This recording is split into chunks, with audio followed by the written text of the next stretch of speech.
En direct de la paroisse Saint-Bruno de Montarville, ici Bernard Doron, pour Radio-Canada. Nous sommes ici rassemblés pour souligner la vie extraordinaire d'une grande dame, Thérèse Poitras, véritable ancrage au sein du clan Poitras. Les prochaines minutes seront dédiées à son parcours de vie. Je me suis permis d'inviter quelques journalistes connus à partager leurs réflexions sommaires, car il est impossible de raconter l'histoire de 97 ans en quelques minutes. Alors, j'ai invité ma collègue Céline Galipo à nous résumer le profil de cette dame ici.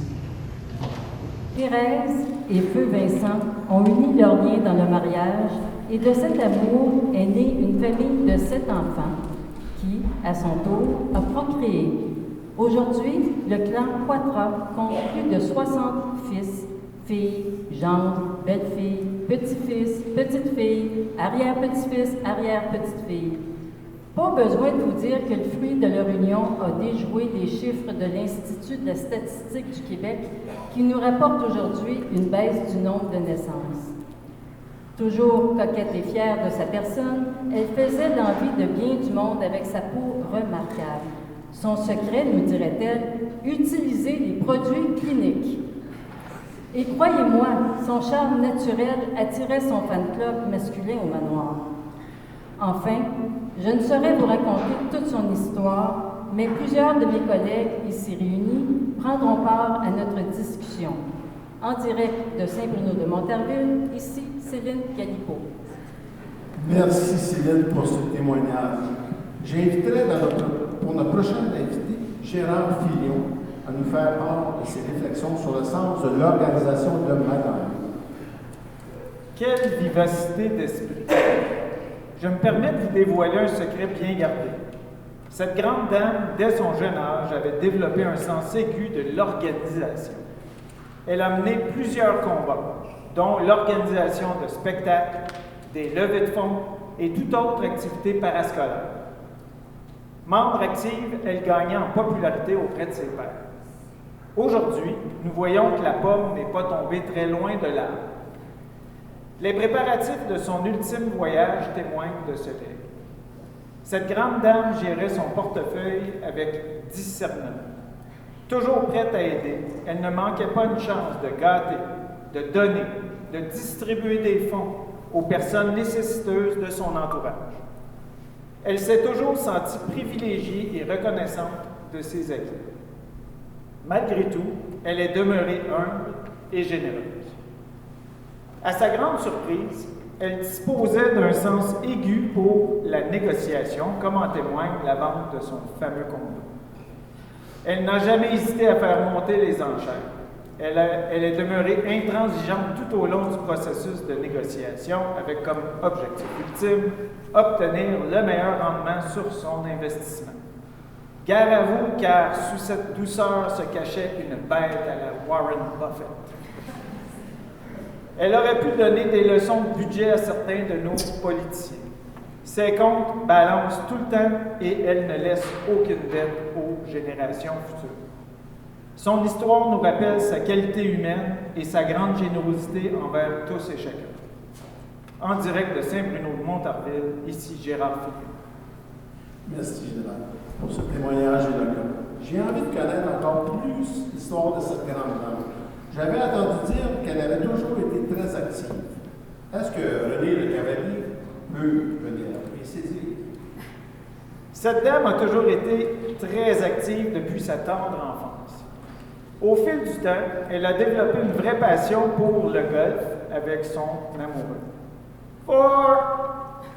Elle en avait marre d'être une veuve du golf. Or, les enfants ayant quitté le nid, elle s'est jointe à son chéri et grâce à sa force de caractère, elle a entamé des cours de golf individuels et de groupe pour accompagner son Vincent. Il n'y avait rien à son épreuve pour développer sa passion du golf.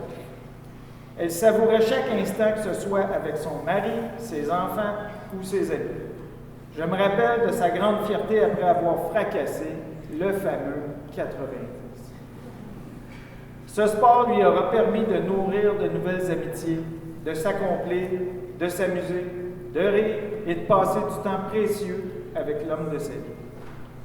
Mais n'oublions pas toutes les autres activités sportives pratiquées durant sa longue vie, qu'on pense au ski, au tennis, au vélo, à la marche, et j'en passe. Vous devinez maintenant le fruit de sa longévité. Quelle dame! En direct des cieux de Saint-Bruno de Montarville, ici René Le Cavalier. Merci René pour cette belle histoire. J'inviterai maintenant Nathalie Petrovski à se joindre à notre antenne pour le volet artistique et voyage de cette entrevue. Son parcours musical a débuté avec son mari, lequel activait son body quotidiennement sur le piano à queue de leur résidence. Elle l'accompagnait en fredonnant la musique du moment. La passion de la musique s'est installée et elle aurait été vite transmise aux enfants. Mais pauvre Thérèse, elle n'aura jamais eu le temps de s'approprier un instrument, trop occupée à jouer à son rôle de taxi baby, pour accompagner les uns et les autres à leurs cours, leurs pratiques, leurs concerts, au camp musical, au concours international. En somme, sa détermination à vouloir transmettre sa passion de la musique compensait bien tous les aléas de la route. Oui, je peux dire que la musique l'a toujours accompagné sa vie durant. Je ne peux compter tous les abonnements achetés durant sa vie prolifique. On peut penser à l'Opéra de Montréal, l'OSM, les grands ballets canadiens, que pour en citer quelques-uns. Il ne faut pas négliger non plus sa fierté à écouter, à organiser, à jouir des concerts multiples que ses petits-enfants lui ont donnés. Sa passion musicale s'est perpétrée à une autre génération. Quelle fierté pour elle de savourer leur talent. Peu importe l'instrument, le niveau, elle avait que des bons mots pour tous. Elle s'empressait de partager leur réussite avec son entourage du moment. Enfin, je ne pourrais passer sous silence la grande réalisation de sa fille Monique, violoniste à l'Orchestre symphonique de Montréal. Ce bel accomplissement l'a bonifié d'un nombre ahurissant de concerts durant près de 42 ans. Notre grande dame n'hésitait jamais à se déplacer pour écouter les œuvres des maîtres de la musique, peu importe le style. Pour conclure ce chapitre musical, j'ai fait appel à la chorale Saint-Pierre qui nous interprétera une chanson phare du musical Sound of Music, Edelweiss.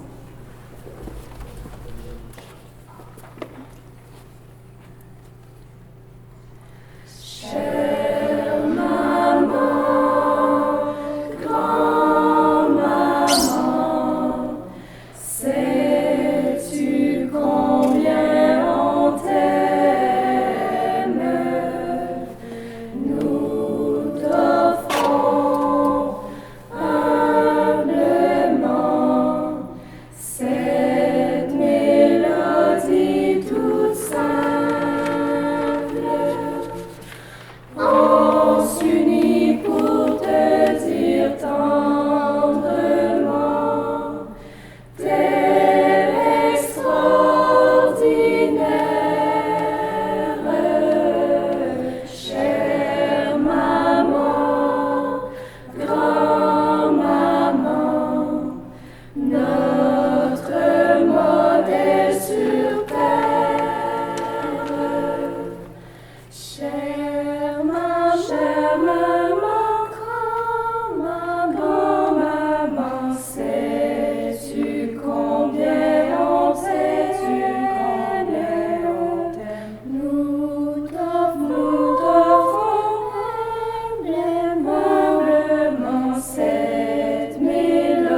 Que d'émotion.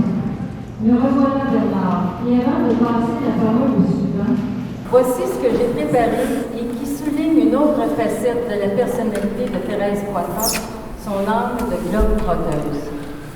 Vous me direz qu'elle avait un plan récurrent si on se remémore tous ses voyages au Connecticut, au Michigan et au Nouveau-Brunswick, mais croyez-moi, sa curiosité transcendait également les frontières.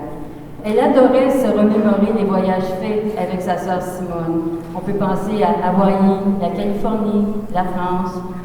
Ou encore, elle évoquait tous les beaux moments d'émotion vécus quand elle a pu accompagner l'OSM lors de leur tournée en Europe. Et que dire de sa fille Andrée qui voltigeait d'un pays à l'autre? Une autre belle occasion pour elle de découvrir de nouveaux horizons.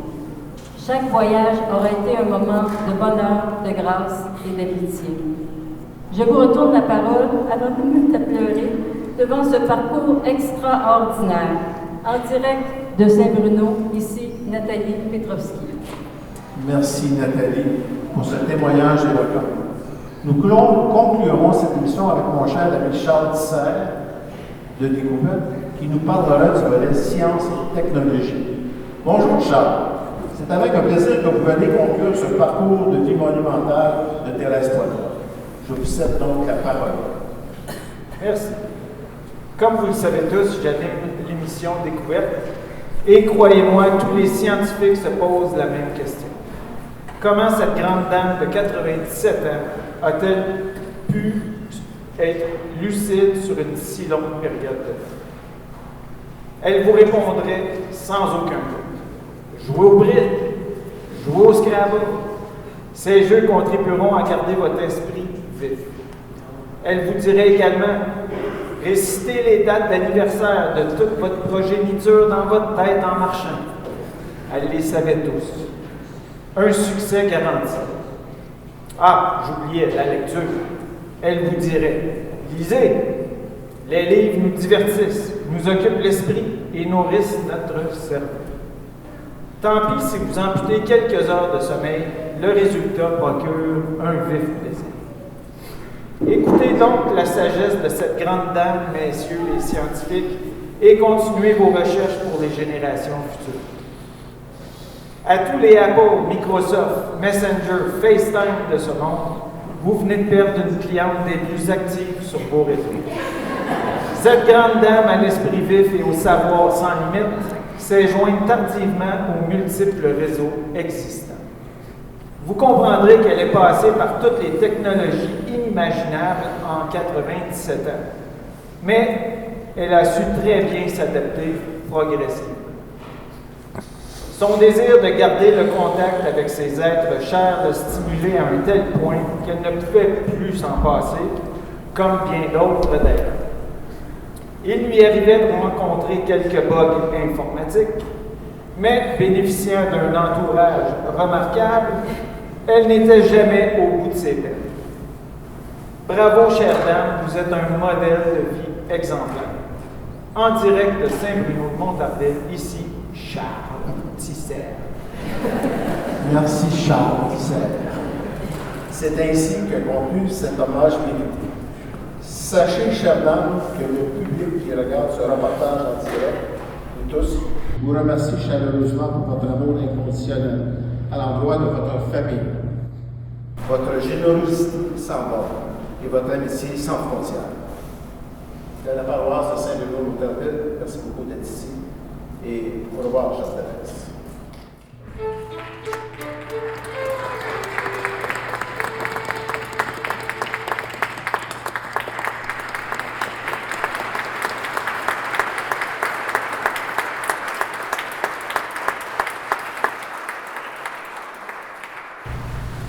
lecture de la lettre de Saint Paul aux Thessaloniciens. Frères et sœurs, nous ne voulons pas vous laisser dans l'ignorance au sujet de ceux qui se sont endormis dans la mort. Il ne faut pas que vous soyez abattus comme les autres qui n'ont pas d'espérance. Jésus, nous le croyons, est mort et ressuscité. De même, nous le croyons, ceux qui se sont endormis, Dieu, à cause de Jésus, les amènera avec son Fils. Ainsi, nous serons pour toujours avec le Seigneur. Retenez ce que je viens de dire et réconfortez-vous les uns les autres. Parole du Seigneur. Nous rendons grâce à Dieu. Les saisons. Pour les printemps que grand-maman a connus, pour ses années de jeunesse, pour tous ces projets qui se sont réalisés. Pour les étés que grand-maman a vécus, pour ses années de travail et de don de soi, pour sa semence de temps, de tendresse et d'amour. Béni sois-tu, Seigneur. Pour les automnes que grand-maman a vécus, pour ses temps de récolte, pour ses moments de bonheur avec sa famille et ses amis. Pour les hivers que grand-maman a traversés, pour ces temps d'épreuves et de difficultés, où mystérieusement se préparait une autre saison. Béni sois-tu, Seigneur. Pour cette 5e saison dans laquelle grand-maman se trouve, pour cette saison hors du temps et de l'espace, pour cette saison qui se vit dans nos cœurs. Béni sois-tu, Seigneur. Pour la vie de grand-maman, qui fait partie de notre vie, nous disons merci à Dieu. Nous lui disons Alléluia. Béni sois-tu, Seigneur. Oh,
Nous aimerions remercier toutes les personnes qui ont participé de près ou de loin à l'organisation de cette belle funéraille à l'image de notre maman. Merci à notre célébrante Frédéric Lacala, à l'équipe de Radio-Canada, la chorale Saint-Pierre, notre organiste Olivier et sa collaboratrice Natacha, notre concertiste Aude, que pour en nommer quelques-uns, on pourrait y aller d'une bonne main d'applaudissements.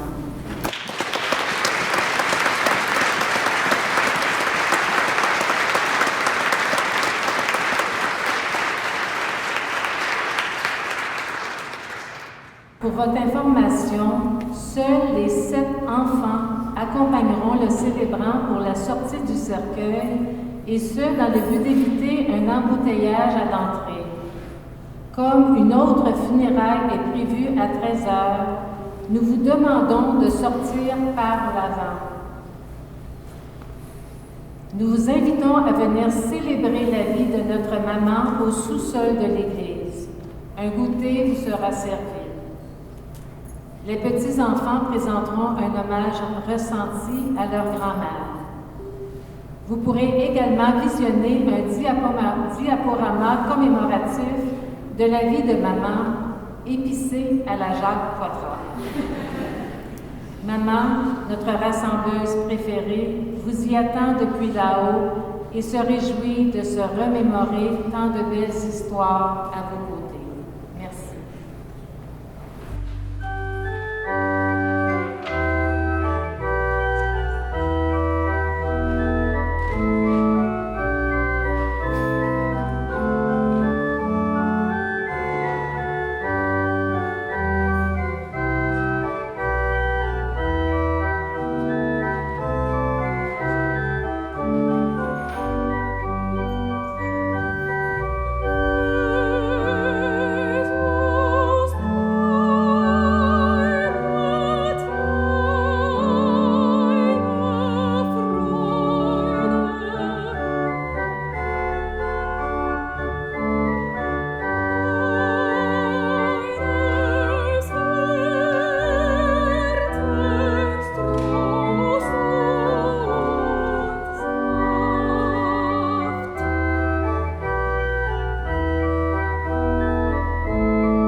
Chers parents, familles et amis, nous sommes réunis aujourd'hui pour célébrer la vie d'une femme extraordinaire, un exemple unique de détermination, de débrouillardise, de bienveillance et d'amour inconditionnel. Une femme toujours élégante et élégamment coiffée, une véritable force de la nature qui a eu la chance de vivre 97 années bien remplies. Pour nous, cette femme est d'abord et avant tout notre précieuse grand-maman. Une grand-mère qui a forgé plusieurs de nos plus beaux souvenirs d'enfance et qui a continué de suivre avec intérêt nos vies d'adultes, désormais autonomes, même si nous nous sommes éparpillés aux quatre coins du Québec ou en Allemagne. Nous avons tous de très bons souvenirs de ces Noëls célébrés dans la maison de Beaconsfield, que ce soit sous la forme de rouleaux aux fruits, fruit roll-ups, de brownies ou de sucre à la crème délicieux, de réserves de jus à volonté ou de bas de Noël remplis de petites attentions. Grand-maman savait mettre des étoiles dans nos yeux et elle se réjouissait du bonheur que ces surprises suscitaient. Dire qu'elle trouvait le temps de nous gâter en plus de faire la popote pour une armée. Sa personnalité positive et enjouée y était sûrement pour quelque chose. Peu importe les aléas de la vie, elle avait toujours un mot d'encouragement à offrir aux membres de sa précieuse famille. Famille composée de 19 petits-enfants et 21 arrière-petits-enfants, dont elle connaissait les dates de naissance et les prénoms par cœur, ne l'oublions pas. Sa mémoire légendaire nous aura d'ailleurs épatés jusqu'à la toute fin, alors qu'elle s'amusait à raconter des anecdotes de sa vie en se remémorant chaque détail.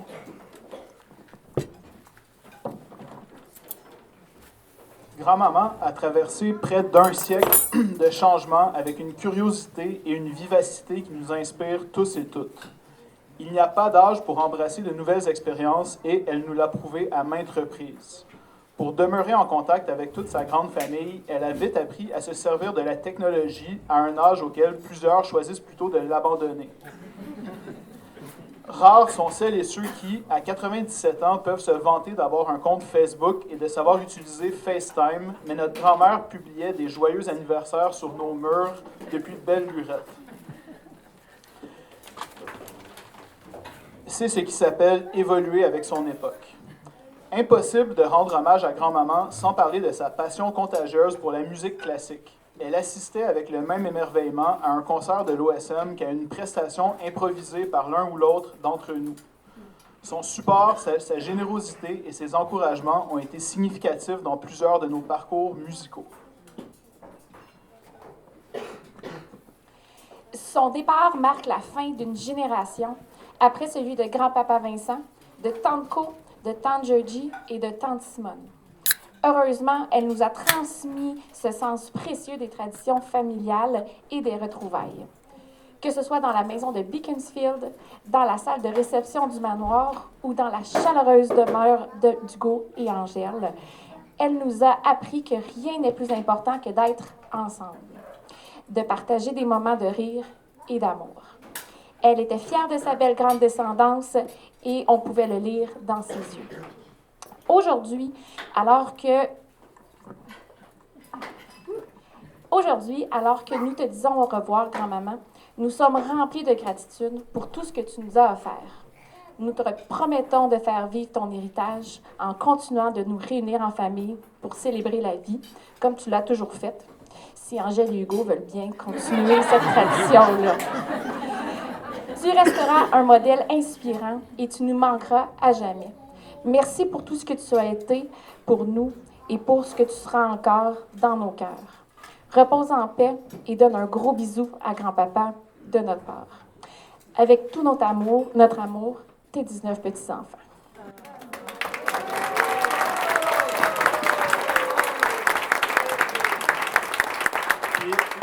Je veux juste dire un gros merci à Chloé qui a participé, en fait, qui a écrit là, la plus grande partie du texte. Donc, merci beaucoup, Chloé. Chloé.